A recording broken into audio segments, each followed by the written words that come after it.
So the past couple days we looked at parametric graphing. And parametric is another way to graph things, but it still uses an x and y axis. Right? When you graph things in y equals notation, you use a single formula, and that formula defines what your graph is going to look like. When you use parametric, you have two equations per image. One equation describes the x values in the image. Another equation describes the y values. But the point is, both systems still use an x and a y. What we're going to look at today is a different grid for graphing. It's not going to be an x-y axis. It's going to be called a polar coordinate system. So up until now, we've been using rectangular coordinates, both with functions and with parametric. So some curves, it's a lot easier to draw them in polar than it is in either of the other two systems. Take, for example, a circle. Right? If we wanted to draw a circle as a function, well, I can't really do it as a circle. I got to draw the top and the bottom half separate. So let's kind of go through each one. Let's pick a size circle. Let's do radius 3. Okay, so the equation for a circle is x squared plus y squared equals r squared. That's how you write a circle with xy notation as a formula. Now to type that in, I need to get y by itself. So if I'm going to do a circle with radius 3, it would be 9 minus x squared, and then take the square root. So the square root of 9 minus x squared. And then I'm going to do the bottom half of the circle, so the negative square root. He's not doing second square root. 9 minus x squared. Okay, so let's put the formulas, and I'll put the picture. So there's the formula. I'm going to start with zoom 6, but then I'm going to have to adjust it to make it look proportional. Zoom 5. Okay, so there's a circle that has a radius of 3, and that's the best I can do if we're going to do it as a function. Okay, so this is the function mode. Now let's do parametric.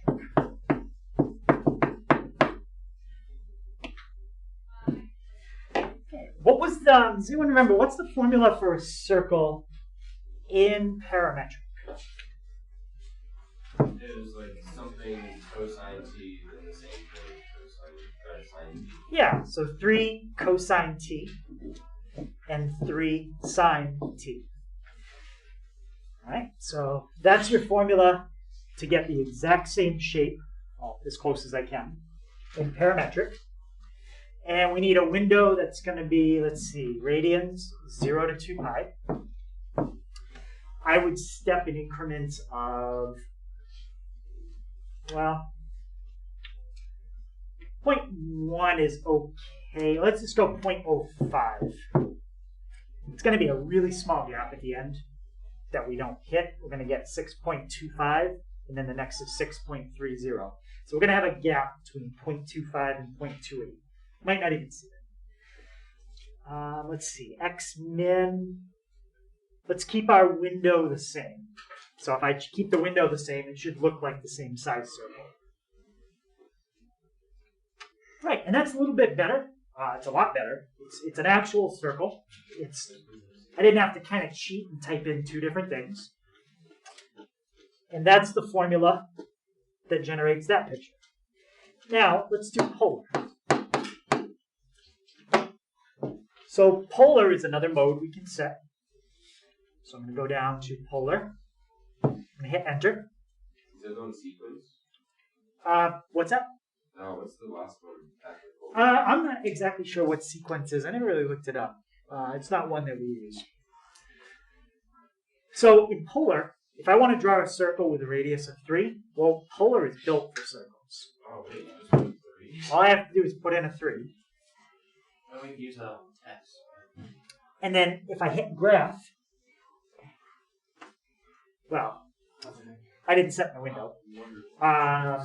So I'm in radians, so I don't want to go all the way to 360 or it's going to go around more than once. So I want to go to 2 pi. And theta step is just like t step.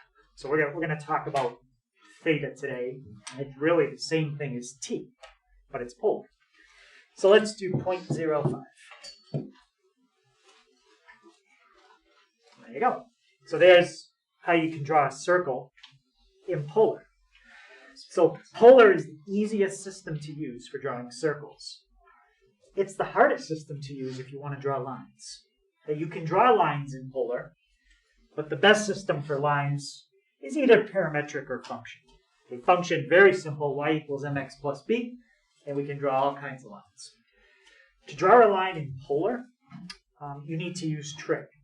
Sines and cosines are involved just to draw something straight in polar, because polar is not really built for drawing straight line segments. But that's the system we're going to focus on today, polar. Yes? So as long as you have the radius, you can use polar.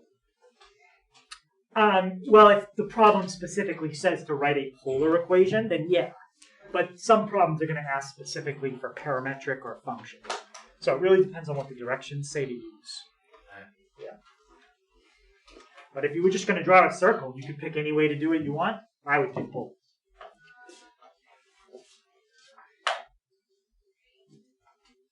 So this is how polar graph paper would look. Oh.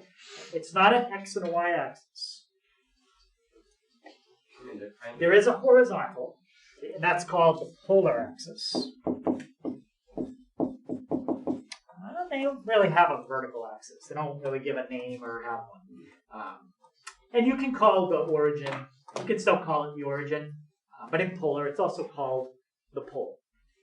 And the way things are going to work in polar is we're going to be moving out a certain size radius. So we're going to know a radius, and that's going to move us out. And then we're going to have an angle of rotation, and that's going to be the second part of the coordinate. So the first part is going to be a distance. The second part is going to be a rotation amount. And that's how polar coordinates are going to work. So today we're going to practice just graphing coordinates in polar, converting between polar to rectangular, both ways. And then tomorrow we'll start to look at how can we connect like all three of these systems. How can we change something that's polar to parametric? Or how can we change parametric to polar? Or how can we change, well, we already changed functions to parametric and parametric to functions. Right? We did that 2 days ago. Okay, so we'll start making more connections between all three of them. But for today, we're really going to focus on drawing like single points. Okay, we're not really going to get into anything fancy for a picture, just points. So that is how you write a point in polar. It does have two numbers, but they're not x and y. They're r and theta. R is the distance from the origin, and theta is an angle of rotation. Now, just like an xy coordinate, r can be positive and negative, theta can be positive and negative. So we'll talk about how do you graph the point, depending on if it's positive or negative. Well, r is pretty similar to x. If you know how to graph a coordinate and you know what to do with the x, then you pretty much know what to do with the r. So the r gives you a distance to move out from the origin. If r is positive, you're going to move out that many circles to the right. If r is negative, you're going to move that many circles to the left. And just like with an xy coordinate, r can be a decimal. So you could end up being between the third and the fourth circle. Like if it was 3.5, you'd be in between the two.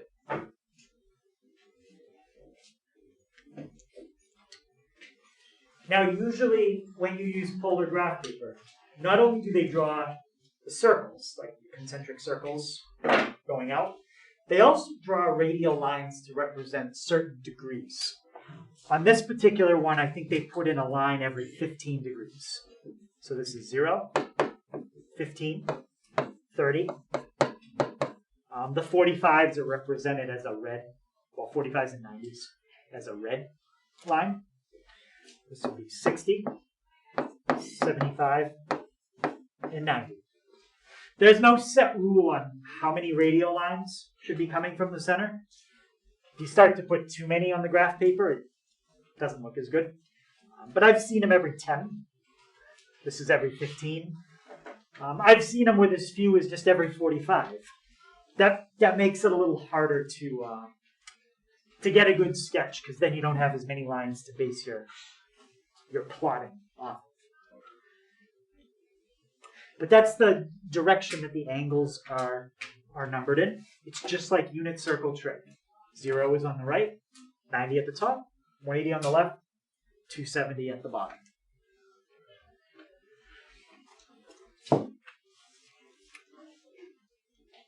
So if R is positive, we're going to go to the right that many units.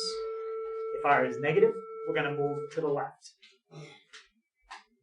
Now, theta is an angle that measures rotation.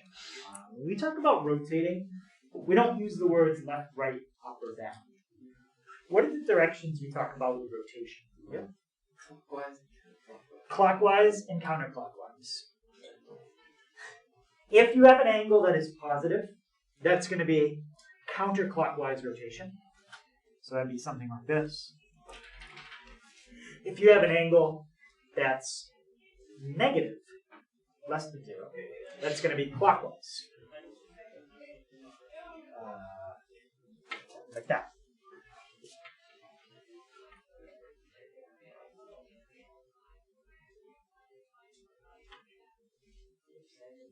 So positive angles are going to be a counterclockwise rotation.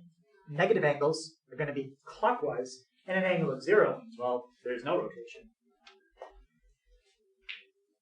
And this rotation takes place from where you ended up after step 1.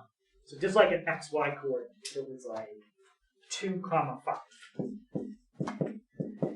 You are going to go 5 units up for the Y, but that's only after you move 2 to the right. So it's from, you've got to do the first number, figure out where you're going to end up, then do the second number after you do the first number. So any questions on the difference between the directions for positives and negatives for R and theta? So when R is positive, it moves to the right? Yes. So let's try this one. So there's not many radial lines on here. It really just has 2. So we're going to have to estimate where 45 degrees would be. So what I would do is, I might have some polar graph paper.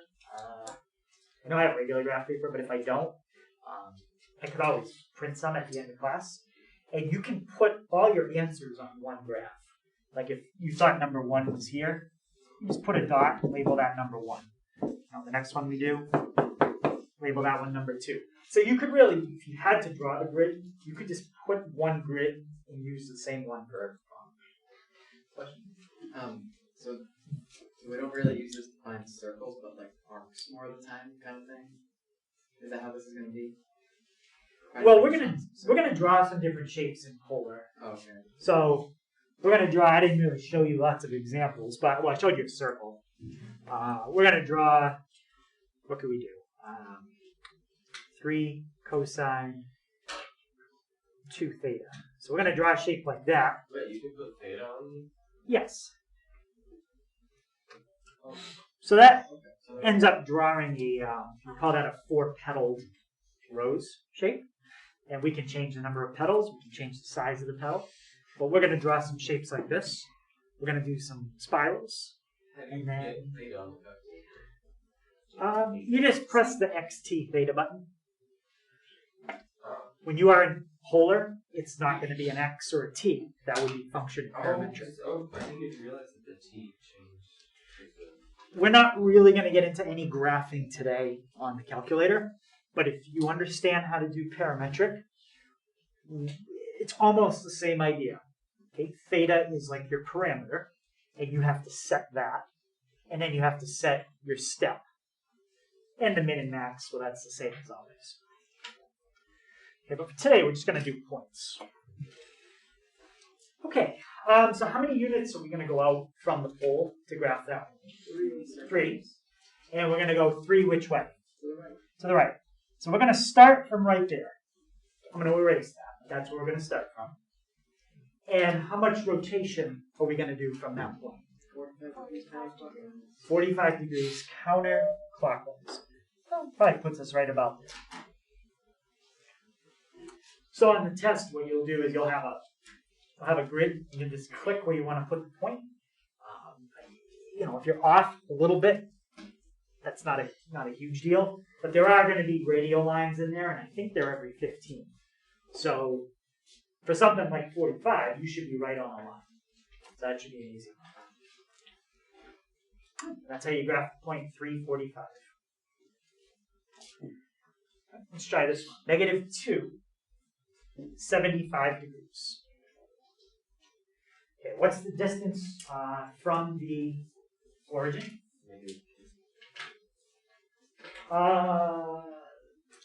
Well, what's the distance? 2 in the direction left. So we're going to go 2 units to the left. Start from there. Okay, how much rotation are we going to do? 75 degrees. And which way? Still counterclockwise. It's still counterclockwise. So 75 degrees is 15 degrees before 90. So maybe you just estimate about right here. A little bit before 90. So 2 units left, and then 75 degrees of counterclockwise rotation. Question on that one?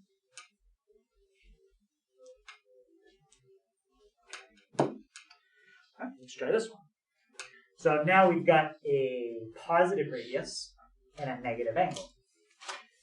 How much, what's my distance from the origin? 3, and the direction? Right. So 3 to the right. Start from there. And then how many degrees do we rotate? 60. Which way? Clockwise. So 60 degrees, that's 2/3 of the way through the quadrant. So we'll just kind of estimate it. Maybe about right there. So 3 to the right, and then 60 degrees clockwise. Question on that one?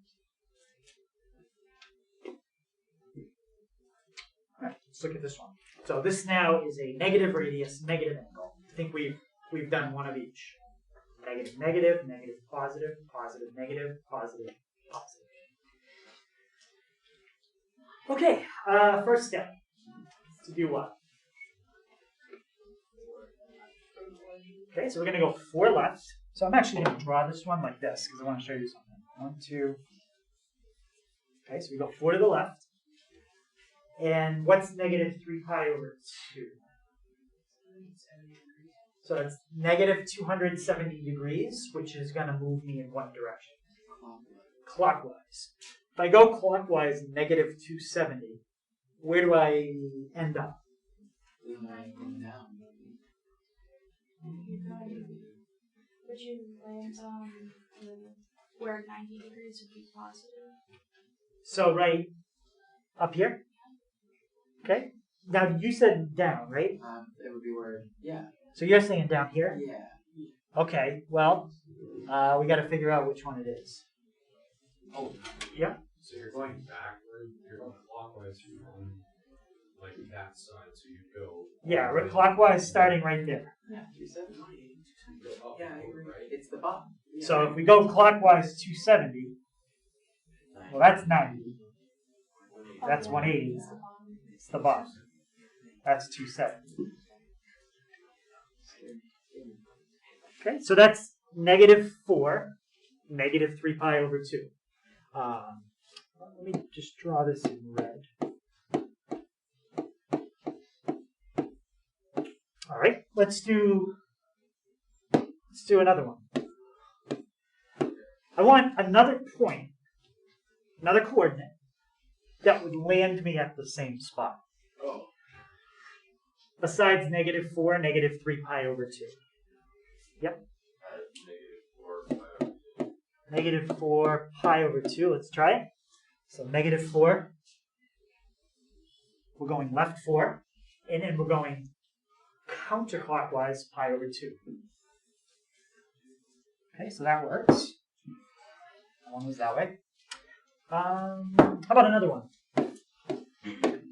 4 negative pi over 2. Let's try that. So 4 to the right. And then clockwise pi over 2. So that would bring me like this. Yep, looks good. And how about another one? Yeah? Could you do 4 through pi over 2? 4, 3 pi over 2. Let's try it. So we're going to go right 4 units, and then go 270 degrees counterclockwise. So how many different ways do we have to get to that point? 4. Now, if I gave you a grid, like this, and I asked you to give me a coordinate to get to that point, there's only one, right? When you're talking about rectangular, there is only one way to get to a point. In polar, there is up to 4, sometimes only 3. Which one of those would be removed? Or is it not that simple? Well, I'll show you what happens if you land on the polar axis. I can do that in a second. But those are the 4 basic ways to get to this point. The reason I show you all 4 ways is because when you do a problem, like converting, say, rectangular to polar, you may get one of these 4 answers. But if it was multiple choice, you don't know which way I might write the answer. Maybe you got a negative and I wrote everything with positives. All right, so you just have to make sure you understand how to change between equivalent coordinates. Now, you could try to come up with formulas. You could say, well, okay, if they're both positive, I can just take the angle that's negative, add 360, and that gives me a different version. Yeah, that's true. Or, if you have the positive, if you make this one negative and then you subtract the 180 from this, you get that. But I don't know, I think it's going to be confusing to try to come up with formulas for how to change each one of these into another different one. I think the easiest way is just to graph it. Then you can plot your point, and then you can just look at it, and you can just trace which way you have to go, rather than trying to memorize formulas. All right, so I said there's up to 4 different ways, sometimes only 3. Let's say you had a point right there. Think about the different ways you can get to a point. You can either go right clockwise, right counterclockwise. You can go left clockwise or left counterclockwise. There's the 4 ways. Well, if you had this point, you could go right counterclockwise. That's 1. You could go right clockwise. That's 2. But what happens when you go left? You're already there. You're already there. Left. Well, there's the third one. That would be like -3, 0. There is no 4th way because you're already at the point you want to be. Okay, so there's no rotation from there.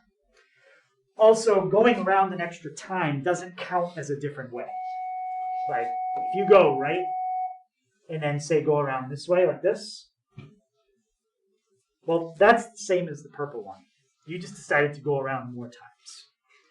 So the basic ways are right clockwise, right counter, left clockwise, left counterclockwise. So 4 ways generally, sometimes 3 if you land on the polar axis, because you're already there.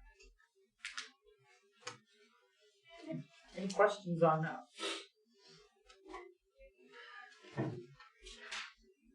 All right, let's try this one. So 0, comma, pi. Okay, where do you think that one's going to go? Origin? You go on 0 and you move 90 degrees from the middle and you get to the middle. Can you say that again? You don't move out, Mm-hmm. so you're at the origin, and you move 90 degrees counterclockwise from the origin to get to the origin. Okay? Something you said there, not quite right. It's 180. Oh. Yeah. Okay. Oh. So your radius is 0, but then what you have to do is take that point, and you still have to rotate 180. So we're going to take that, and we're going to go like that. Nice. Okay. So I check for that. I can see. I look for that. I look for it when I do it on paper. I used to do tests on paper. I could tell, and I look for what's called the spin factor. So I could tell if you put your pencil down, and I look at it with like a magnifying glass. I could look for the spin. No way. Yeah, that's what I used to do. Look for the spin, especially if you use like a graphite. I could tell. Use a microscope. Yeah. All right, so 0, comma anything, you always end up right at the origin. How about if we switch it? Something, comma 0. You just end on the polar axis. You always end up on the polar axis, either left or right. So in this case, you're in between the second and the third ring, which is fine. So, okay, so any questions on how you graph a point?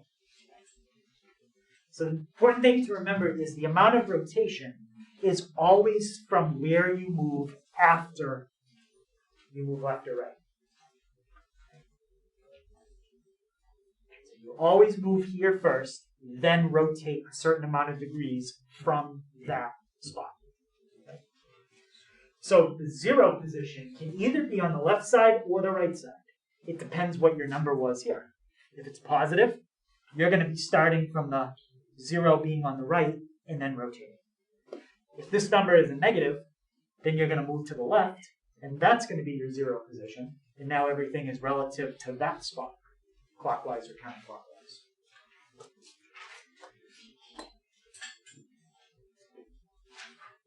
All right, I guess I had one more. 3, 180. That's another positive. Okay, you want to tell me where you'd end up for that one? On the left in the third ring. On the left side on the third ring. So you go right 3, go around 180. Specifically, you're going counterclockwise. But if I made it negative 180, where would I end up? The same spot. Still be in the same spot. When you go halfway around, it doesn't really matter which way you went. You're still going to get to the same spot. Wait, so what was that starting point for this one? I don't remember. Well, 3 to the right, Yeah. and then 180 degrees Yeah, right. counterclockwise. All right, so you guys should realize, and I kind of pointed it out, that there's more than one way to write a point in polar. Up to how many? 4. Up to 4. If you land on the polar axis, then there would only be 3. It's always 3 or 4.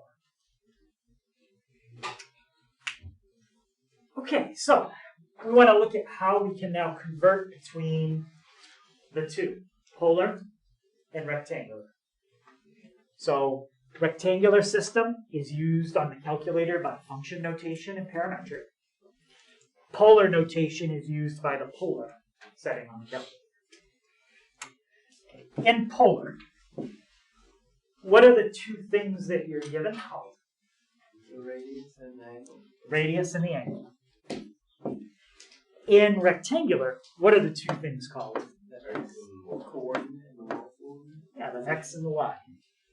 So the goal is to have a diagram that has an r and a theta in it, get rid of the r and the theta, and convert them into an x and a y.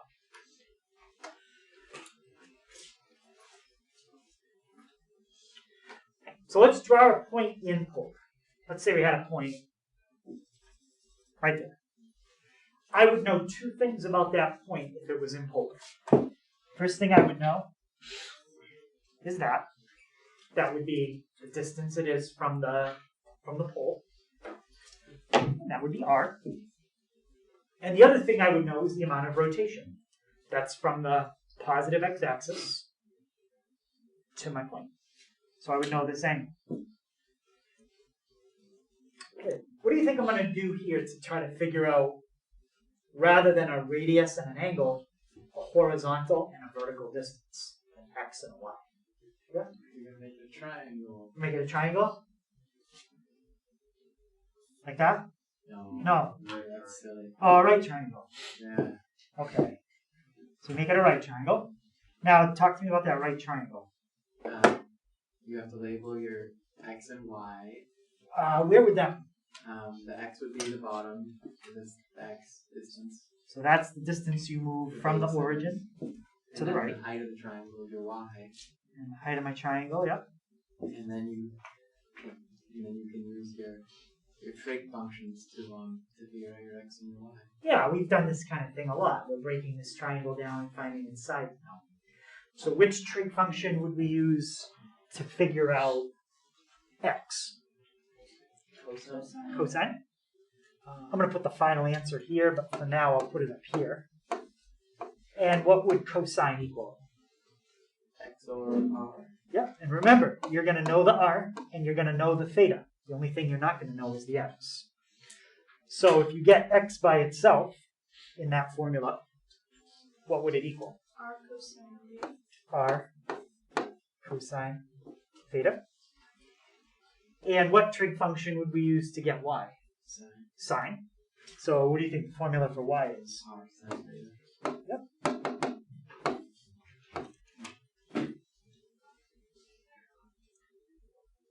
And there you go. So there's the two formulas that you can use that convert an r and a theta into an x and a y. Now, if you really wanted to know what the equation of a line would be in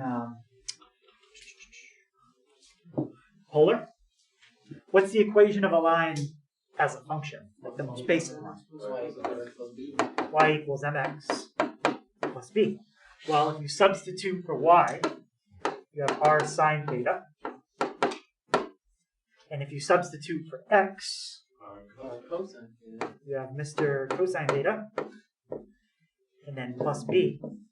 That's the equation of a line in polar. R sine theta equals mr cosine theta plus b. How are we gonna know that? I need to know that. We might draw a line in polar tomorrow. The other thing we have to do is if we're going to draw a line in polar, you got to get r by itself. So we'd have to bring Mr. Cosine to the other side and then factor out the r, which we could do, but not for today. But my point is to show you how complicated a line is, and you have to understand trig just to do a line in polar. Not the best system for doing a line. Okay, but what we're going to do with these two formulas, we're not even going to convert an entire equation. We're just going to convert a single point from polar to rectangular. So here's the point, 2, negative 200.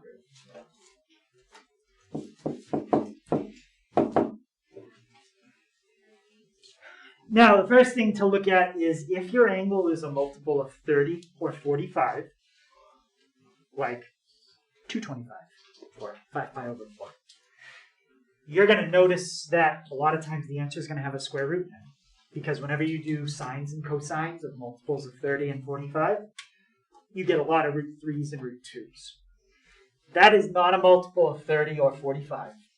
So in that kind of problem, they are going to round the answer off. Probably 2 decimal places. Okay, I'll make sure I do one that is a multiple of 30 or 45. Thought I had one. Yeah. So we'll do that one after. Okay. What's my formula to find r, filling in my values? Yep. X equals r cosine theta. So that'd be 2 cosine negative 200. Okay, and we've got to figure that out. And what about my formula to find y? 2 sine negative 200. 2 sine negative 200. And remember what you're really doing here. You're taking an angle and a hypotenuse, and you're finding the base and the height of a triangle. And that's the x and the y. Okay, so type it in. Make sure that you are in the correct mode. Your angle could be in radians or degrees in this section. Okay, am I in the correct mode to do this problem? No. So I need to change my mode to degrees. If you couldn't change the mode for some reason, then you could change the angle. If you want to convert negative 200 to radians, you could, but that's just another step. You could make a mistake. So 2 cosine negative 200 and 2 sine negative 200. So let's write down those two values. So our coordinate is negative 1.88, comma, 0.68.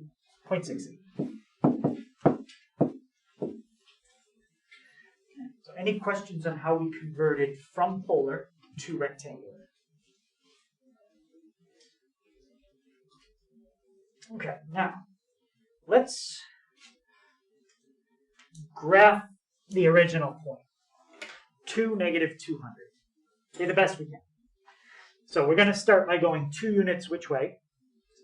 To the right. 1, 2. And then we're going to move 200 degrees in which direction? Clockwise.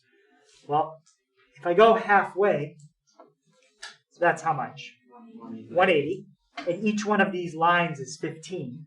So Like 2/3 of them. that would be 215.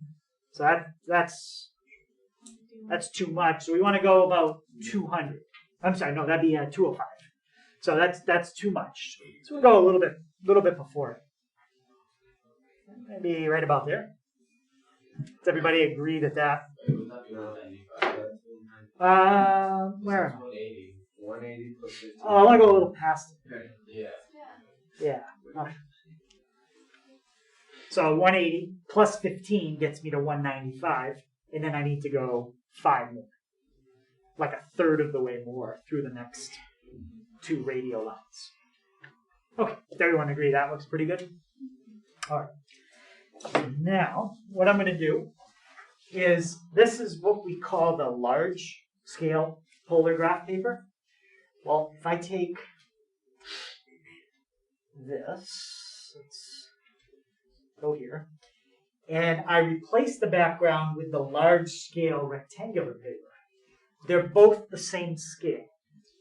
One's polar, one's rectangular. That means like when I put in rectangular, the distance from here to here is going to be the distance between the grid lines on the graph paper. So as long as I use that could be large, or is that medium? That stayed the same. I think that's the large one. I think that's the medium, and that's the real small. So yeah, that's the one I want.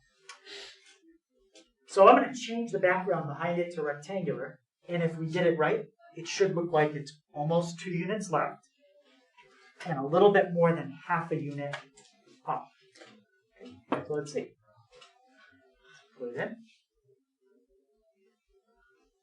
So does that look like it's almost 2 units left and a little more than half a unit up? Yeah. Yeah? Okay.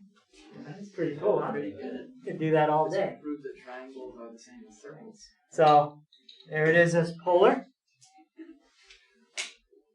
And there's the same thing as rectangular. But you gotta have the same scale graph paper to make that work. Yeah, and it is. All right, any question on that?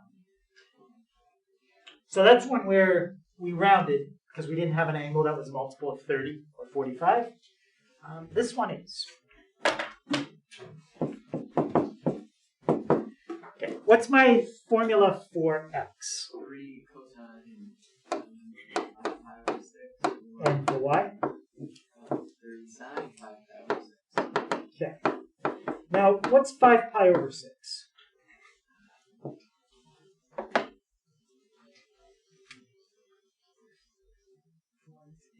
One 150. So 150 is a multiple of 30. So what I want to do, because it's a multiple of 30, don't worry about the 3 yet. Do the trig part first. And if you get a number that's a decimal, you need to make sure we can recognize that as either, well, I won't say it, but it's going to be a fraction. Let's start with cosine.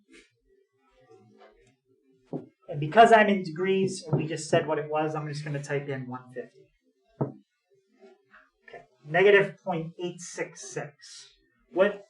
What is that as an exact fraction? Negative square root 2 over 2 or something. Square root 3 over 7.07. 2 square root. Square root 3 over 2? Yeah. Negative. That's negative square root of 3 over 2. All right, so this part comes out to negative square root 3 over 2. So it's 3 times negative square root 3 over 2. That's the exact answer for your x. Now, if one of them comes out to a square root, then the other one will not. Okay, so let's do the sine of 150. That's going to come out to 0.5. And now it's 0.5 times 3. 1.5. So that's the exact answer for this one. So it's negative 3 root 3 over 2, comma, 1.5. So the only time you're going to be expected to leave it as a square root is if the answer comes out to a multiple of 30 or 45.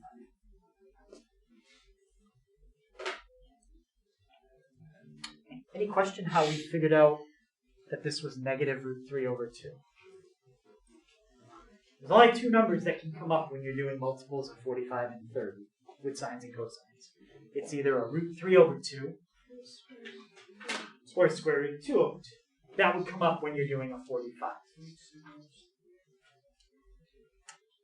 Any questions on that one? So again, that's another example from polar to rectangular. Now let's try rectangular to polar. Okay, let's see, rectangular. Someone remind me, what are you given there? You're given an x and you're given a y. What about in polar? You need to get an r and a theta. So this time we're going to know the x and the y. We're going to know the base and the height of the triangle, but we need to find the r and the theta. So here's a point. The x would be known, and the y would be known. How would we get the r? Yep. By the Pythagorean theorem. Yep, we can use Pythagorean theorem. And now, what about theta? Do we have to use a lot of cosines or whatever? 3 sides that side or something? No, it's a right triangle, so you don't need log of sines or cosines. You could find it with.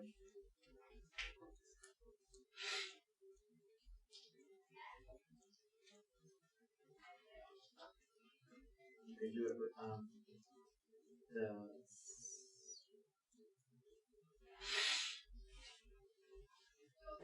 inverse tangent of y over x. Yep, it's going to be the inverse tangent of y over x. I'm going to write this nice on the next page. I'm just kind of writing it here quickly. But if you take the tangent, you get y over x. And then if you take the inverse tangent of each side, you get theta equals inverse tangent y over x. Yeah. Now, there's only one problem with this, with inverse tangent. There's a certain range that inverse tangent is always between. Negative this angle and positive this angle. Does anybody remember the range for inverse tangent? So you're thinking like sine and cosine has something to do with negative ones and ones.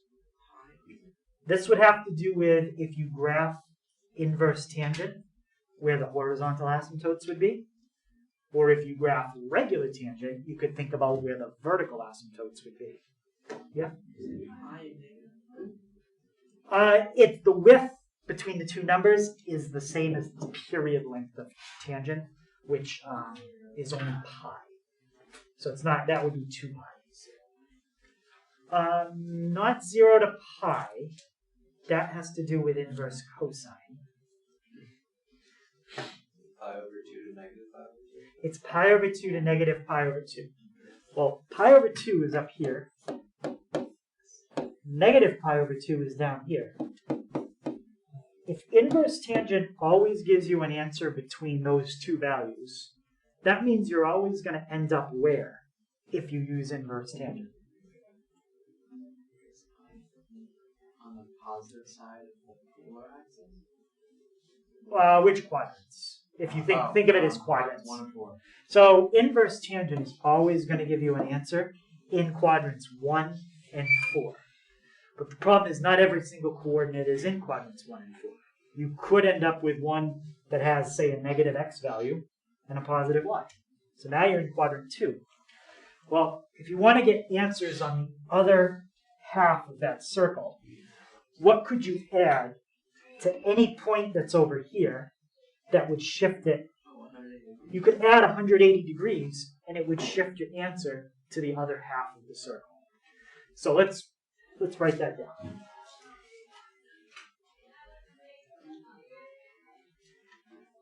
So it's important that you know the quadrant you are in, because that's going to control the formula you use for theta. If you're in quadrants 1 and 4, you can do exactly what Ian said. You just take the inverse tangent of y over x.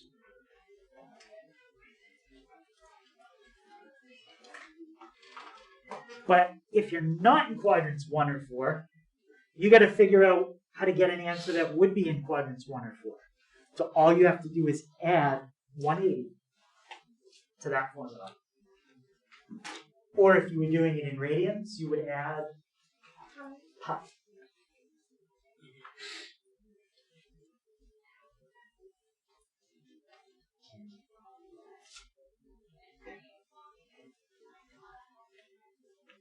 Now, those two formulas cover most of what could happen if you land in a quadrant.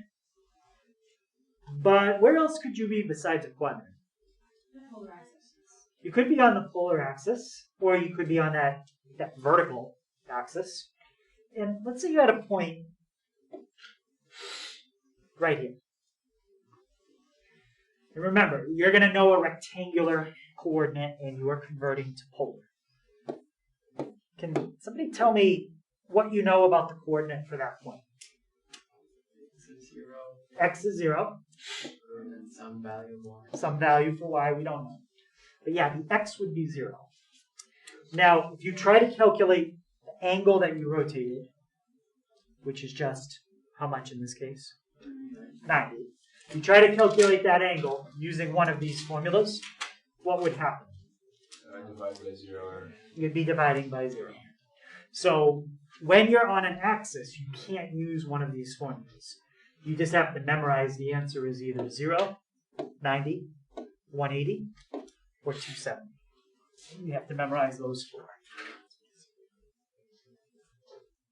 So now, between using the formula for quadrants 1 and 4, the formula for quadrants 2 and 3, and the 4 special cases of being on an axis, that covers everything that the angle could be.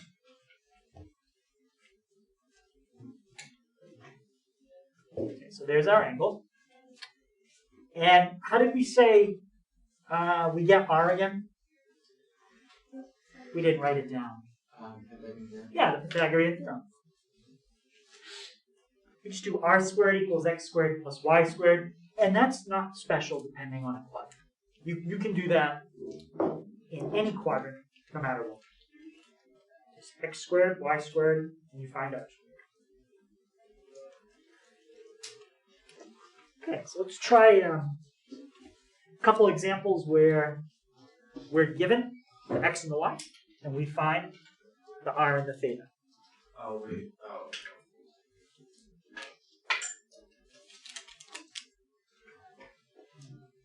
Question on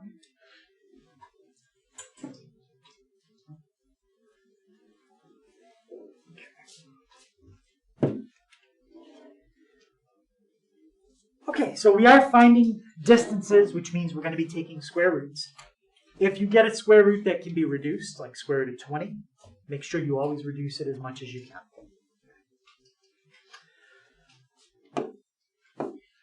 Okay, we don't need an exact picture, but we do need to know what quadrant we are in. What quadrant is 3, -5 in? Which one? 4. So right 3, down 5, somewhere right about there. What's the formula to find theta if we are in quadrant 4? Inverse tangent of y. So inverse tangent of y over x. Now, unless you do inverse tangent with like a square root of 3 or something, usually if there's a square root in there, generally a 3, you're going to probably get a nice answer. But when you have two numbers that are just integers and they're not square roots, usually the inverse tangent doesn't come out nice. So inverse tangent of -5 thirds. Now, before you hit enter, make sure you're in the mode that you want to be in. We're going to do it in degrees, so that's fine. We get -59.04.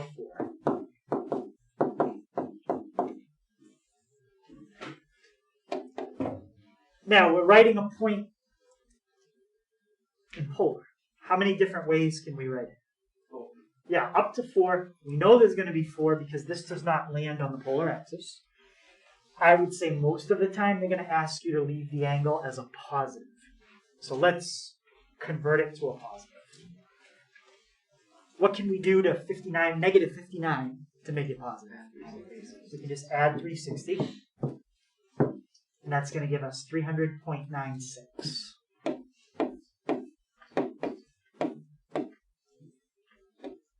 Okay, so let's use that for our angle. And what's going to be the formula to calculate the radius? Yep, can you tell me what it would be with those numbers? 9 plus 25. Or x squared plus y. Anything else? It's square root. Square root. Yeah. And that's going to give me, so let's just do it like that. I don't have to rewrite it. R equals the square root of 9 plus 25, which is the square root of 34. Okay, so now write your final answer. Maybe they'll want a decimal for that too, but in this case, they didn't ask, so it's easier to just leave it as a square root. So R, comma, theta. And that's your final answer. Okay. So any question on converting from rectangular to polar?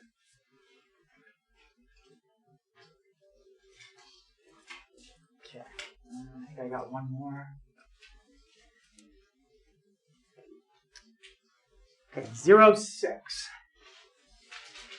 That's 90 degrees. That's going to be 90 degrees.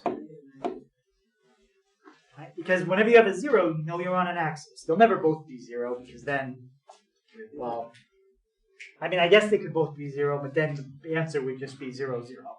If you have the point 0, 0, it converts to 0, 0. There's nothing to do. So 0.6 means we went up 6. So there's your angle. And you really don't need Pythagorean theorem to find your radius because you're not at an angle where you can't count on an angle. You're right on an axis. Were we given the definition of theta this time, or did you just do that quickly? No, we figured that out. Okay. Yeah. And what's the radius? 6. It would be 6 because the radius is the distance from the origin to your point. Well, if you're at the point 0.6, it's 6 units away from the origin. So final answer here would be R, comma, theta, 690. Or you could say 6 negative 270. You could 6 negative 270, or you could say negative 6 and then figure it out. But there'd be 4 different ways to write this point. That would be the most common. Wait, how would you get 90 if you had the sign? Isn't it 6 over 0? If you're solving for statement. It's a special case. If you tried to use the formula, yes. Remember though, these formulas do not apply if you're on an axis. Oh, that's right. These formulas specifically apply when I wrote they apply. Only in quadrants 1 and 4 and in 2 and 3. Sorry. Yep. That's why I mentioned the special cases though, yep.